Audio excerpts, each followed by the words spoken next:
Hey guys, it's winter, it's rainy, you're gonna be looking for a new rain jacket. We got 5 great tips on how to pick your next best rain jacket.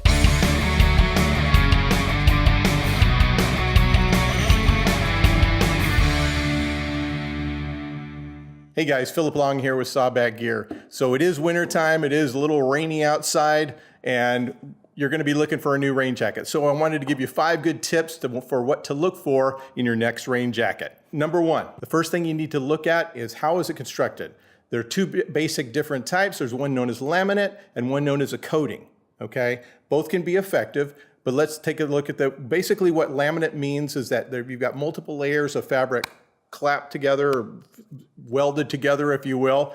And the other type was with the coating, and it actually has like a coating, for all intents and purposes, painted on the inside of the jacket. That adds breathability to it, which is something else we're going to get to later on. You also want to look at the difference between, is it waterproof or water resistant?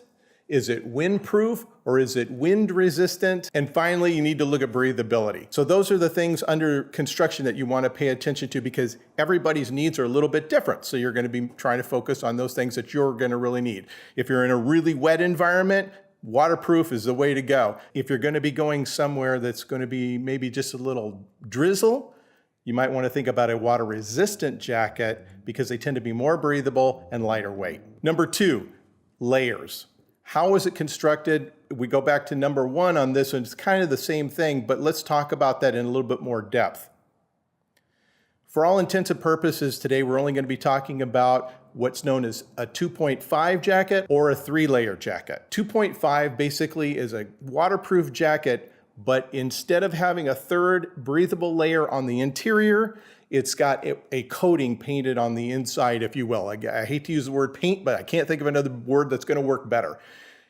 That layer is a breathable layer that's going to allow moisture from the inside, your sweat, to get out, okay? And so you want to look for something that's got to have a breathable interior, and the 2.5 works really, really well for rain purposes and whatnot because it is a waterproof jacket. The 3-layer is going to be something more like a hard shell jacket that you're going to be using for mountaineering, snow skiing, backcountry skiing, that kind of thing, because it's got 3 layers. It's very waterproof, but it's also a lot heavier. The next thing you want to be looking at for number 3 is seam sealing and zippers. In truth, any jacket that's waterproof is going to have all its seams sealed. So you don't really have to pay attention to that, but what I would pay attention to is going through the jacket when you get it to make sure that they're all seam sealed all the way down and all the way through. The reason being is because any little place on that seam where water can get in, it will find its way in. Along the same lines with zippers. Let's take a look at the zippers. There's a couple of different types of zippers. Some of them have a flap over the outside, which covers that zipper. Other ones have a rubberized zipper, which adds a little bit of extra protection.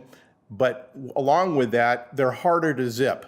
So it's something to consider if you want to get it on and off right away. Another thing you want to look at as far as zippers go are the higher quality zippers. YKK zippers are really high quality and they do a really good job of keeping out the water. For comparison purposes, something like a soft shell jacket like the Outdoor Research Feroce jacket, which is an excellent soft shell jacket, does not have a seam sealing on the seams of the jacket.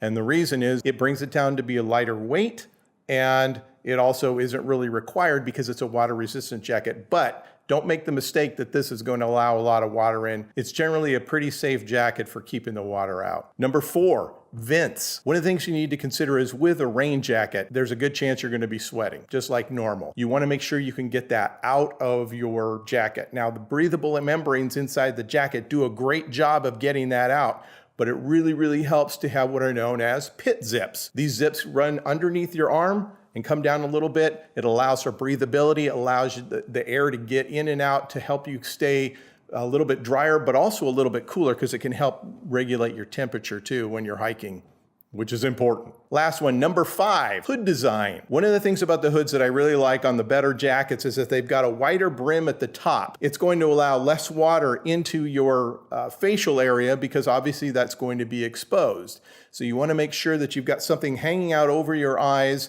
and whatnot to help block as much rain as you can. The next thing you want to look at is how much adjusting are you able to do with around your face. You want to make sure that you can cinch it down tight around your face to keep out as much rain as possible. So as many different adjusting points as possible makes a big difference. For instance, on the Mountain Hardware, I've got a couple of them in the front.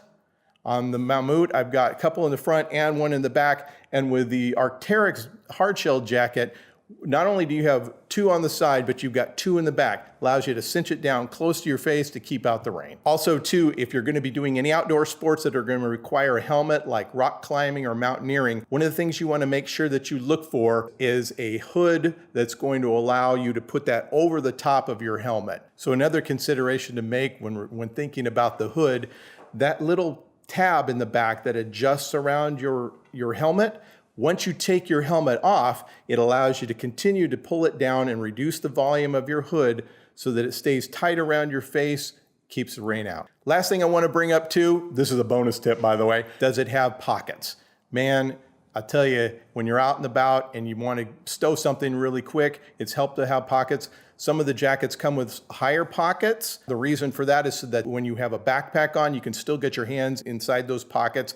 And also chest zipper pockets are really, really handy to have for stowing small items while you're on the go without having to take your jacket off and probably getting wet. Look for a jacket that has an adjustment cord around the waist. Pulling that adjustment cord tight is going to keep yet another area around where rain can sneak in up underneath the bottom of the jacket. The higher quality ones have 2 different pulls on either side to make sure it's well adjusted. Some of the less expensive ones have 1 pull. And also to bring that up, generally whenever you're going to be buying a rain jacket, it's an important investment. They are more expensive for the more high quality designs and the higher quality materials and whatnot, but you get what you pay for.